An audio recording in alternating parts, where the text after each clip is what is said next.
दौसा में भारतीय जनता पार्टी के पूर्व जिलाध्यक्ष डॉक्टर रतन तिवारी के विरुद्ध भ्रष्टाचार निरोधक ब्यूरो द्वारा सन 2012 में दर्ज एफआईआर में न्यायालय द्वारा एफआईआर मंजूर कर डॉक्टर रतन तिवारी को निर्दोष करार दिया है।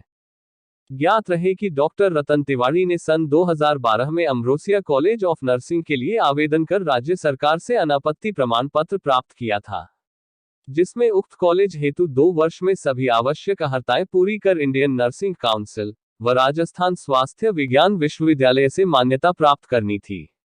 परंतु अनापत्ति प्रमाण पत्र के प्राप्ति के 16 दिन बाद ही भ्रष्टाचार निरोधक ब्यूरो द्वारा सभी प्रक्रियाधीन कॉलेजों पर एकमुश्त छापा मारकर जांच शुरू की, जिनमें 50 के लगभग कॉलेजों के विरुद्ध एफआईआर दर्ज की गई थी। उक्त सभी की जांच में पाया गया कि इन सभी को 2 वर्ष का समय सरकार द्वारा जारी अनापत्ति प्रमाण पत्र में दिया गया था, जिसमें इनको कॉलेज चालू करने से पूर्व सभी आवश्यक संबद्धता लेनी थी। परंतु मुकदमों के दर्ज होने के कारण इन सभी ने आगे की प्रक्रिया नहीं अपनाई, जिसके कारण इनमें से अधिकांश केस में एफआईआर लगा दी गई।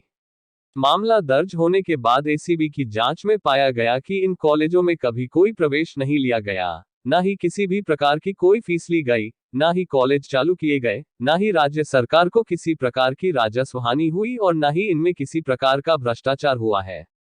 इसके बाद एसीबी ने जांच करते हुए उक्त मामलों में एफआईआर लगा दी गई।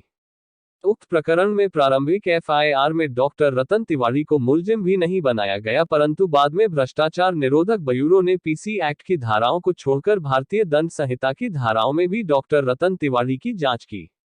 उक्त सभी जांचों में डॉक्टर रतन तिवारी के विरुद्ध कोई साक्ष्य नहीं होने के कारण भ्रष्टाचार निरोधक ब्यूरो ने एफआईआर लगाकर न्यायालय में पेश की, जिसे माननीय न्यायालय द्वारा स्वीकार कर उक्त प्रकरण को समाप्त किया गया। उस समय उक्त प्रकरण के चलते डॉक्टर रतन तिवारी ने भाजपा जिलाध्यक्ष पद से भी त्यागपत्र दे दिया था, वो लंबी कानूनी लड़ाई लड़ी। इस प्रकरण से निर्दोष होने पर डॉक्टर रतन तिवारी ने प्रसन्नता व्यक्त की व कहा कि उन्हें राजनीतिक द्वेषता के कारण फंसाने का प्रयास किया गया, परंतु चूंकि सत्य परेशान हो सकता है, पराजित नहीं, और मुझे न्यायपालिका पर भरोसा था और अंत में सत्य की विजय हुई। इसके लिए उन्होंने न्यायपालिका का आभार जताया और अपने शुभचिंतकों को धन्यवाद दिया, जिन्होंने इस लड़ाई में पूरा साथ दिया।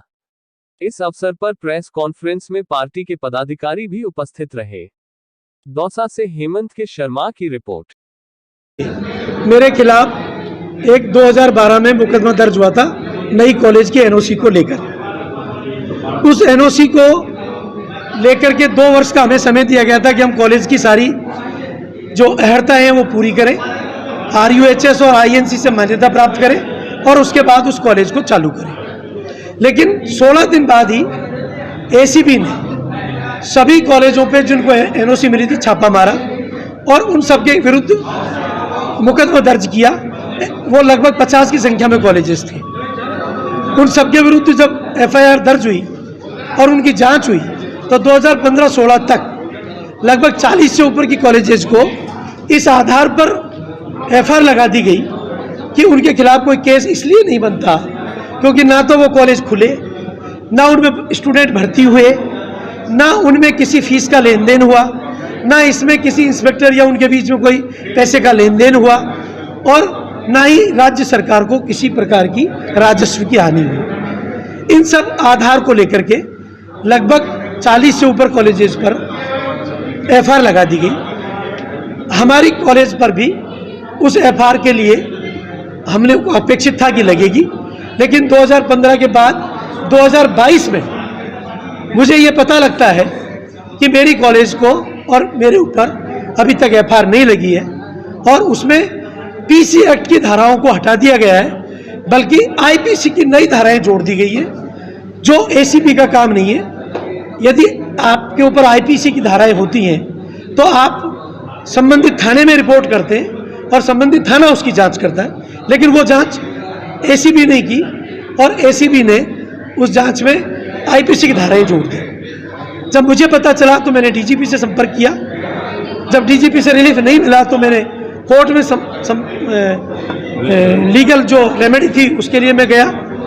हाई कोर्ट से मुझे रिलीफ नहीं मिला तो मैं आगे उसके ऊपर सुप्रीम कोर्ट में गया और जब सुप्रीम कोर्ट में एक टेक्निकल बिंदु पर यह बात आई कि या तो आप मेरिट पर डिस्कस करिए, बहस करिए, या आप 41 का जो गिरफ्तारी का नोटिस है उसको विड्रॉ करिए। तो उन्होंने मेरिट पर बहस नहीं करके 41 के नोटिस को विड्रॉ किया। सुप्रीम कोर्ट ने मेरे से कहा कि आप जांच में सहयोग करिए। मैंने जांच में सहयोग किया और जांच में जो तथ्य पाए गए, जो अन्य कॉलेजों से अलग नहीं थे, वही तथ्य थे। और इस आधार पर स्वयं एसीबी ने इसमें साक्ष्य न होने के कारण, किसी भी प्रकार का कोई भ्रष्टाचार या आईपीसी का धारा का उल्लंघन न होने पर एक एफआर न्यायालय में पेश की। और विशेष जो एसीबी की कोर्ट होती है, उस कोर्ट ने जिस समय का जो परिवादी एफआईआर जिसने दर्ज की थी, उसको बुलाकर उसके 164 में बयान लिए और उससे भी पूछा कि क्या आपको कोई आपत्ति है। उस अधिकारी ने भी कहा कि नहीं, एसीबी की जांच हो गई है, मैं उससे संतुष्ट हूँ और मुझे कोई आपत्ति नहीं है। उसके बाद एसीबी की कोर्ट ने इस एफआईआर को मंजूर किया और मुझे निर्दोष करार दिया।